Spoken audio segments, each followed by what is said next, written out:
What's up, guys? Welcome back to Newswave. So, for the past few years, the eShop has been criticized heavily for its lack of curation, which has allowed a ton of low-effort shovelware games to appear on the eShop, sometimes 10 to 15 releases in a single day. Well, now it looks like an issue's been exposed here where people are starting to notice that some of these games are exactly the same with different titles releasing even a week apart, and we're gonna go over that one here today. Also, we did have a really interesting video posted up yesterday taking a deep dive into the world of collectible video games when it comes to grading and selling on that auction site that we've talked about recently, getting some of these games up into the millions of dollars. And we're also gonna be talking about Psychonauts 2 as reviews went live yesterday. Turns out this might end up being one of the best reviewed games of the year. Guys, if you enjoy these videos, make sure that like button helps out a ton. And if you're new here to the Spawn Wave channel, make sure you subscribe down below and ring that notification bell so you can keep up to date with all the uploads here on the channel. And we're going to start today with Gamescom, that being the opening night live tomorrow, as Jeff Keighley has been dropping some hints and teases here and there along with different developers. Well, now we have a bit of a solid list for games we can look forward to. We'll head over here to Twitter. This from Jeff Keighley, mentioning Call of Duty Vanguard, Death Stranding Director's Cut, Far Cry 6, Genshin Impact, LEGO Star Wars The Skywalker Saga, Saints Row, Sifu, TMNT, and so much more. Now, I am curious about something like Death Stranding. Will we have a bit more of a look at some of the story content that they mentioned would be added in? Will they talk about things like how the DualSense controller will be used in the game with the advanced haptic feedback or the adaptive triggers? Good to see Saints Row mentioned here. Sifu, I'm curious about because that was pushed to 2022, so I don't think they're going to have a release date here, but they could just show some more gameplay for it. And it looks like Jeff also mentioned that a new character will be revealed to be joining Super Monkey Ball Banana Mania during Gamescom, and I was trying to figure out who they might add. People were joking, oh, maybe it's Kojima. I'm kind of wondering if maybe Sega would pull from Atlas and Persona and add Joker. That'd be a fun reveal, but let me know your best guess in the comments down below. Either way, though, looking forward to Gamescom tomorrow because it looks like there will be a bunch of games there with different reveals. Also, we had talked previously about the Simpsons Hit and Run and how some of the developers from the original game would love to see a remaster or a remake for this game to different platforms now, Switch, PlayStation, Xbox, PC, all of this.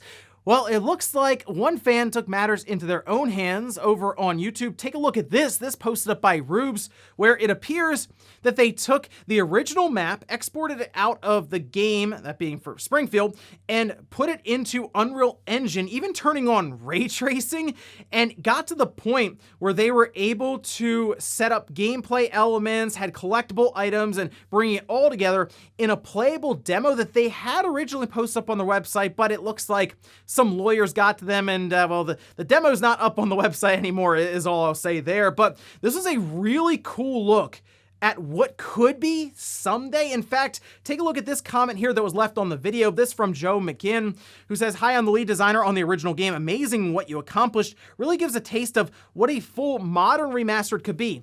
Impressive work. And I'd like to think that the demo was pulled down, again, probably contacted by some lawyers or something for the parent company there, because they have plans for a remaster or a remake of The Simpsons Hit and Run. I'm not really holding my breath there based on what we've heard from developers recently, just kind of the back and forth to get the game itself out originally, but we can always dream, right? Either way, a cool look at maybe what could be someday. Oh, and I've been making a lot of people feel old recently, talking about things like the Xbox 360 being a retro console. Well, yesterday it was Nintendo's turn to do this. Take a look at this tweet where they say, on this day 30 years ago, the Super Nintendo Entertainment System launched in North America. What are some of your favorite SNES games and memories? I feel like most people are gonna say, oh, Super Mario World, because some of us got Super Mario World with the Super Nintendo as it was bundled in with some of the packages, or maybe Link to the Past. Myself, I rented a lot of games. So I just have memories of going to the Blockbuster or Hollywood Video near me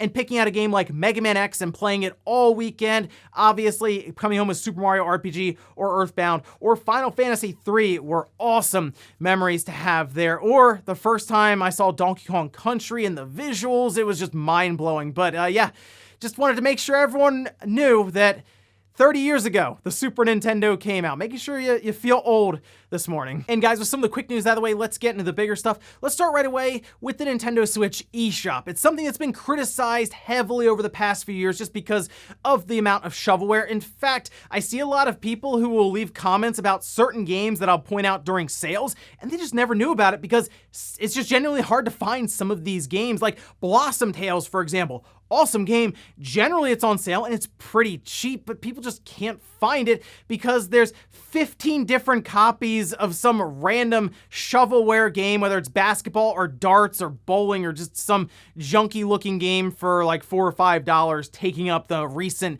releases tab. Well, now it looks like people are starting to notice that some of these games look very similar. In fact, this was posted up on Reddit and a lot of you sent this to me saying, wow, check out how far kind of the eShop has fallen here and why isn't Nintendo looking into this? We can see this posted up by Caspian saying Metal Commando, a game being released on the eShop twice under 2 different names by 2 different publishers, just 1 week apart from each other. That's right, Metal Commando is on the eShop now, and this apparently was released by a company called NZT Studio, but there are different publishers listed here, and then later this week, I believe it's on the 26th, we'll have Titan's Black Ops released. Now, we're going to take a look at Metal Commando store page, and then we'll take a look at Titan's Black Ops with some of the screenshots, and I mean, yeah, they look exactly the same. In fact, we still have that NZT Studio, the NZT logo, in the background there, and I'm trying to figure out myself as to what's going on because Caspian does go a bit more in depth and is a very good post. I will leave a link to it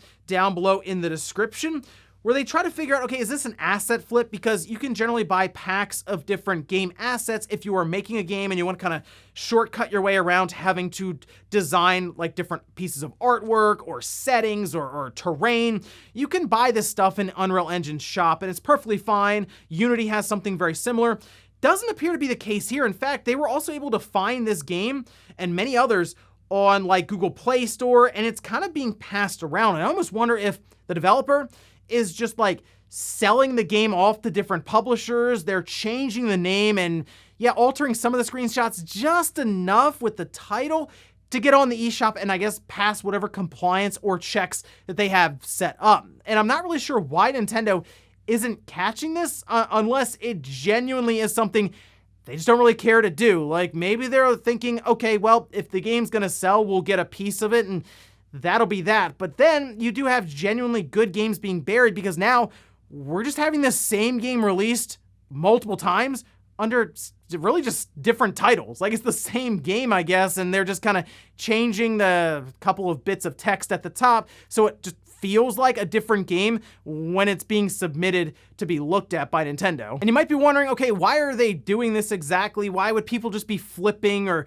changing titles out, maybe even showing up as different publishers just to be able to relist the game? Well, the traffic is there for the eShop. I mean, games go to the eShop and they just sell well, like constantly. In fact, take a look at this. This was a post up here by Nick, who is the co-founder and CEO of Monami Park, game director of Slime Rancher series, saying we're over halfway into Slime Rancher's 6th year of existence, and yesterday was the best sales day in its history. Thank you all for supporting our portable edition on Switch. And we've seen different publishers and developers showing up in the eShop trying to just exploit the system when it came to sales. Remember, we saw some of these games fall to 10 cents, 20 cents, just so they could jump to the top of the charts through sheer number of sales because it was so cheap to get these games. So I'm not surprised to see different ways that they are exploiting this by just releasing the same game over and over again. I wouldn't be shocked to see these games show up again on the eShop under a different title. And you know what? I think now is a good time to start going through the eShop and see if this is a trend that people are just now starting to notice. Can we find multiple games released under different titles that are the same game? I might have to look into it myself, but let me know if you find anything. Next up, let's talk about Psychonauts 2. It is out tomorrow, and I am very excited for this game. I already have it preloaded from Game Pass, and I was curious how this game would be received by critics, and turns out it was received very well. We can head over here to Metacritic. Now, there are a couple different review scores because it's releasing on a bunch of different systems, but we can see here on PC, it's currently rated at an 89. Now, this has a split of 30 positive, 0 mixed, 0 negative, so I'd say that's pretty good. Going over to the Xbox Series X, it's sitting at an 87. This moved, I believe, from an 86 up to an 87, so I guess as more reviews come in, it could even move up to 88 or back down to 86. That's on 48 critic reviews. That's the system that has the most reviews so far.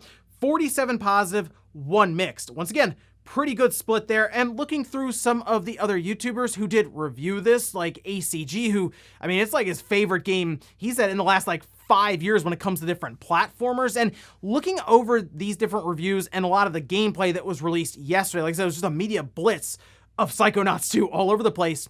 I'm very happy with what I'm seeing. This is a game that people have been waiting a long time for. Some backed it years ago. I mean, nearly sight unseen. I mean, sure, you saw the logo and you're like, okay, cool, Psychonauts 2. We could get that sequel if enough people backed it. They did. Microsoft came in, obviously acquired Double Fine. I don't think there were any concerns with it when it got delayed because the idea was, oh, we're going to delay it to make it better. And here we are now with a game that potentially, it could be in the conversation for Game of the Year, at least one of the highest rated games at the end of the year. We still have several months to go through with some big releases coming up, but it's sitting at an 87 on the Xbox and an 89 on the PC. It's a pretty big deal. Now, looking at what was discussed in many of the reviews, it appears that the best part about this game is just the overall imagination, the worlds, the settings, the characters.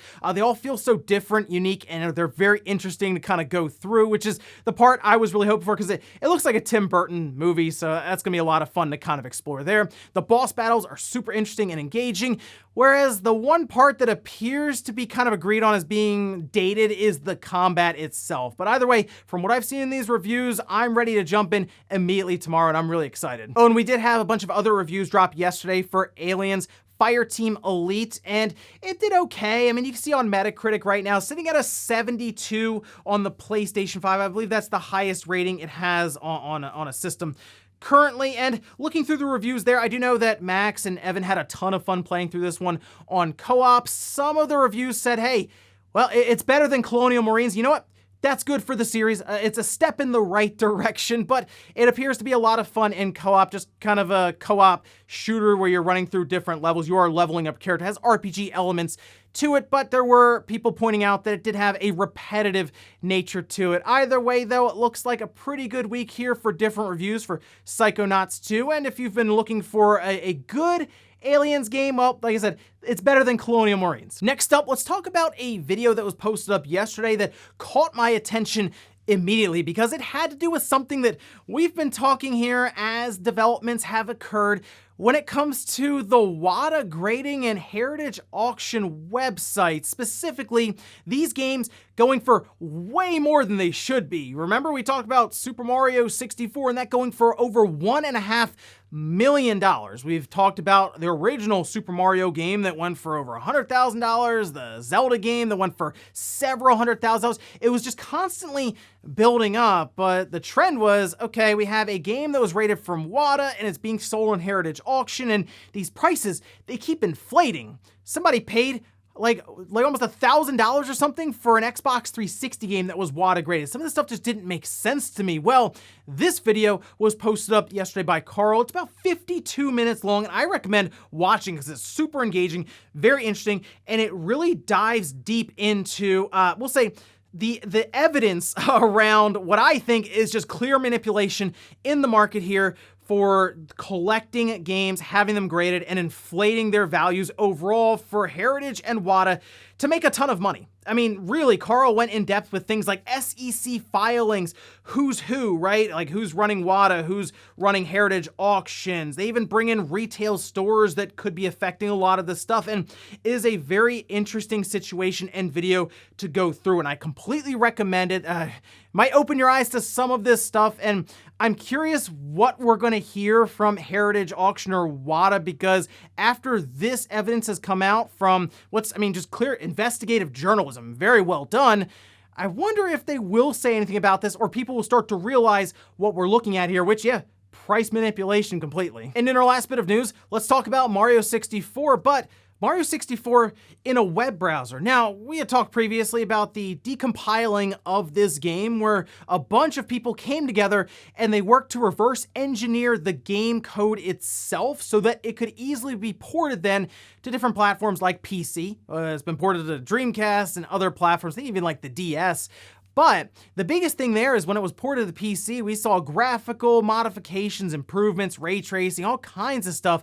Well, now it appears that the game is fully playable because of this decompilation in a web browser. In fact, you can actually play it on something like an Xbox, and people have been doing that quite a bit online now, and it's also supported on mobile phones. That's right, you kind of go, I guess, to the website on your phone and you'll be able to play it. You will need to connect a game controller because it doesn't appear to actually support touch controls now, but if you have like one of those Kishi controllers or I guess even just an Xbox controller that you sync up, it should work fine. It is just interesting to think of how far we've come now where you can just go to a website and start playing Super Mario 64. In fact, it'll even save the game itself to like the cache in your web browser. So I guess if you clear your cache, your game will go away. But the fact that you can access it on the Xbox and mobile phones and basically non-Nintendo devices and the game is playable there, which I guess would be considered distributed then.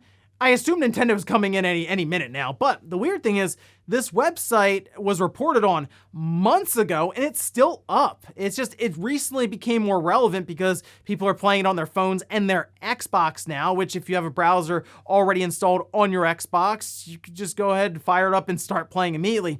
I feel like Nintendo will come in and shut this thing down, but the whole thing around decompiling these games is perfectly legal. So it really comes down to Nintendo not liking their characters necessarily being ported to different devices they don't approve of. And The Legend of Zelda Ocarina of Time is a game that is currently being decompiled, and it's getting pretty close. I think they said it was like 90 to 95% done, so we could see that wrap up by the end of this year. And think about the graphical modifications, improvements, ray tracing, frame rate, all kinds of stuff that could be done when that project finishes up. So exciting stuff there. And I guess if you want to check it out, you can just go to the website on your web browser and you can start playing Mario 64 right away. And before we go to the comment of the day, we're taking a look at the poll that I posted up yesterday, where I asked, after seeing the Psychonauts 2 reviews, are you checking it out after it releases this week? 35% said yes, I'm going to grab it on Game Pass. 12% said yes, I'm going to buy the game normally. 53% said no, I'm not interested in it. And I understand it is, I'd say, a niche title. Like, not a lot of people played it originally on the Xbox back in the day, or PS2 or GameTap. Like, I played it on GameTap, and that was kind of cool on the PC. But the good thing about Psychonauts 2 is, in the beginning, this is according to, again, a lot of the gameplay and articles and reviews that were written up yesterday, it'll actually just kind of catch you up on the story. So you don't necessarily need to play the first one to then just jump into the second one. Remember though, the first one is just on Game Pass. So if you're picking Psychonauts 2 up on Game Pass already, you might as well download the first one and play through it. I understand though, it's gonna look aged, it's gonna look dated, but at least the idea of getting just an overall, I guess, just summary of the original game, it's available to you immediately, and then you can go right into Psychonauts 2. And we'll finish up with the comment of the day, as you're seeing here. This is from Metal Gear Zero saying, ah yes, it's time for my yearly Angry Joe Madden review. Just got to get the popcorn. You know, I thought about it with the different reviews and having to maybe do a review for an outlet or even on a YouTube channel. Madden's got to be one of the most annoying games to have to review. Really, I guess just sports titles in general, because you go into it thinking, all right, how much could they have really added this year? And is it actually better because they did this small tweak here and it feels like it's kind of a roster update, but I gotta at least talk about it as being a full game. See, back in the day with Madden, when they introduced something like the hit stick, like that felt meaningful in the game. Like, wow, this is a big deal. You can call some serious fumbles, it has real impact, or even the truck stick. I don't know, those were really cool features that I feel like actually changed the game up heavily, and I don't really hear anyone talk about something like a hit stick being added now in today's Madden games. But I mean, if you're really into the series, let me know if they've made substantial changes and improvements. as we've gone along over the last few years. And ladies and gentlemen, that's gonna do it here for Newswave. If you enjoyed this video, guys, hit that like button, it really helps out. If not, hit the dislike, leave comments down below about everything we talked about here. Today was Psychonauts 2. Are you picking it up tomorrow, whether it's Game Pass or just buying the game outright? Also, what about the eShop situation now, where we're starting to see the same game appear on the eShop a week apart, just with a different name? How's Nintendo letting this kind of stuff get through? And then the deep dive with that video, investigative journalism, into what we're seeing here with WATA grading and heritage auctions. It seems to me like they're trying to inflate the prices, but let me know your take on that one. Thanks guys for watching, and I'll see you next time.